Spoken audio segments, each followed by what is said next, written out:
Pengarang kitabnya Sirah Qadhi yang kuniah agaknya Abi Syuja'. Abi Syuja', Syuja'nya jamak dari Syaj', maknanya pemberani. Bahkan pengarang kitabnya dikuniah dengan Abi Syuja'.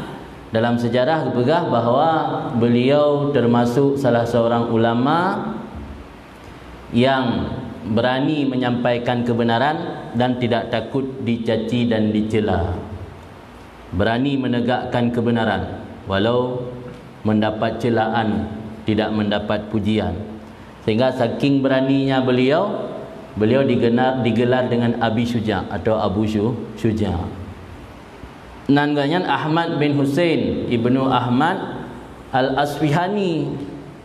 Asfihanian kota Asfihan. Bila langsung majlis atau kitabnya? Sebab ini nampak bawah kitab kan. Oh punya lah. Nampak bawah kitab akhirnya jelas. Jadi Isfahannya nan sebuah kota ini masuk dalam wilayah Iran. Iran atau bahasa kitab kan Parsia bahasa kitabnya Iran ini. Jadi asal Abi Syuja' dari kota Isfahan atau Asfihan. Abu Syuja'nya agaknya lahir sekitar tahun 40 Hijriah. Lahir tahun 40 Hijriah, berarti sebelum masa Imam Ghazali. Imam Ghazali wafat 405, berarti oleh masa Imam Ghazali. Di balik salah pegah. Imam Ghazali wafat 505. Masa Abi Syuja' di belakang masa Imam Ghazali. Jadi Abi Syuja' lahir 40 Hijriah di Basrah, duduk baru hijrah agaknya ke kota Asfihan. Karena asal agaknya dari Asfihan. Abi Syuja'nya diberikan umur oleh Allah yang cukup panjang. Dalam sebuah riwayat umur beliau truk sirto 60 tahun, nasi riwayat yang pegah sirto 56. Hana dah jauh selisih antara sirto 56 dengan sirto 60. Pokoknya waktu sirto 50 umur. Tapi dalam umur beliau yang sampai 160 tahun, beliau tidak pernah mengalami sakit, tidak pernah mengalami cacat anggota tubuh. Semua organ tubuh baik mata, tangan, telinga masih normal sampai umur 160 tahun. Ketika orang menanyakan pada Abi Syuja', kenapa engkau wahai tuan guru, umur yang sudah tua, umur yang sudah sepuh, tapi anggota tubuh badan hana cacat? Dijawab oleh Abi Syuja', hafidnaha fis sighar. Kami menjaga tubuh ketika waktu kecil, waktu muda daripada bermaksiat kepada Allah. Fahafidhahallahu lana. Maka Allah menjaga tubuh tersebut untuk kami ketika kami memasuki masa tua.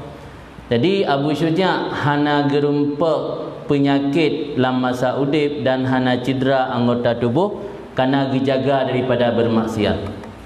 Karena salah satu kunci kesehatan dalam konsep kitab, jaga anggota tubuh dari maksiat, Allah akan dijaga daripada penyakit. Kadang-kadang ini dapat jauh makanan walaupun hana truk tingkat haram, cubahat atas sago dapat jauh. Maka wajar kena lambung, kena macam-macam penyakit kanker yang hantam tak dengar. Jadi orang awal dijaga anggota tubuh dari maksiat ketika manta muda dijaga. Sampai waktu Tuhan Allah dijaga tubuhnya daripada sakit. Yang salah satu keistimewaan yang dimiliki oleh Abu Syuja'. Kemudian Abu Syuja' menjelang wafat, gaknya ditinggai segala harta benda duniawi.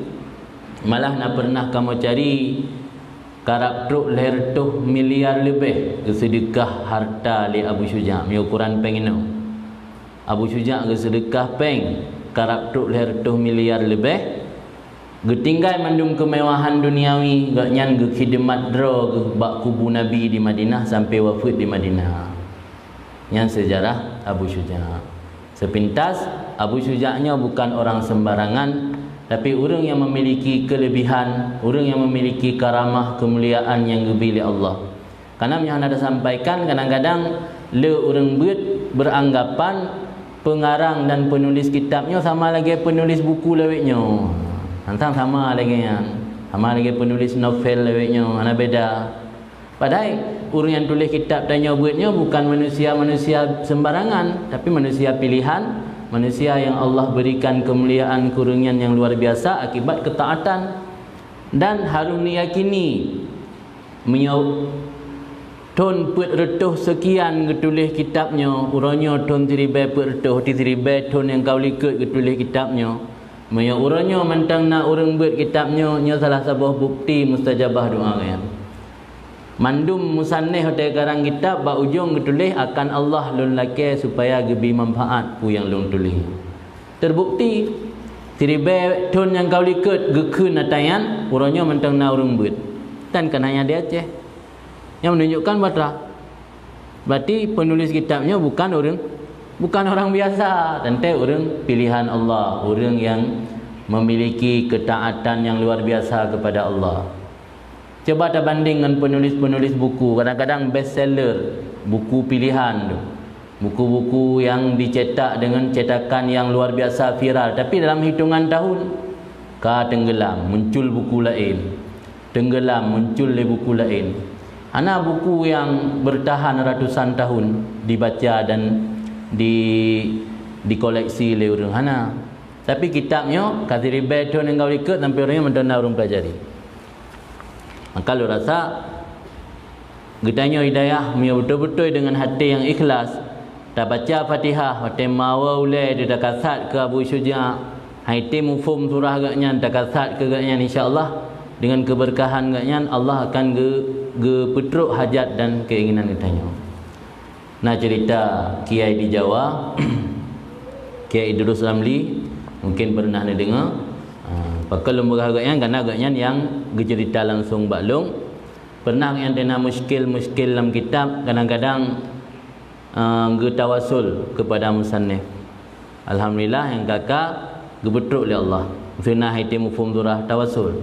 Tapi dengan hati yang ikhlas, hati yang khusyuk, tawasul takasat Fatihah 3 teruk atau bila pelai dah baca Yasin ke musannif, Allah akan membuka pintu hati kita.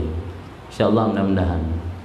Jadi baik ragu kitab yang dia pelajarinya kan atai karang orang biasa, mandum orang-orang yang merupakan hamba-hamba pilihan Allah. Yang berarti sosok daripada Abu Syuja'. Kemudian